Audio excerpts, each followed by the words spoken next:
মীনাকান্তি ঘোষ।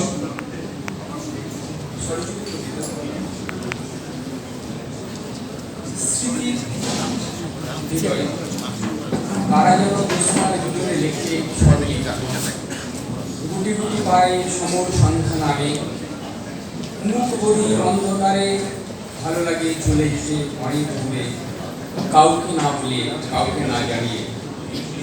ভালোবাসা প্রতিবিম্ব আগে সময়ে, এলো চুলে জ্যোৎস্না আধার হলে ফিরে যাই একা একা। স্মৃতিভ্রষ্ট স্মৃতিভ্রষ্ট হবে একদিন, পিছনে পাহাড়, পাহাড়ের বিলাপ, সমতলে মিশেছে সময়। স্মৃতিভ্রষ্ট হলে জীবন পুড়ে যায়, মুখাপেক্ষী ভাবনায়। স্মৃতিভ্রষ্ট হবে কি তুমি এখানে নিজের মতন করে আরো একবার। সৈয়দ ইফতেখার আলী।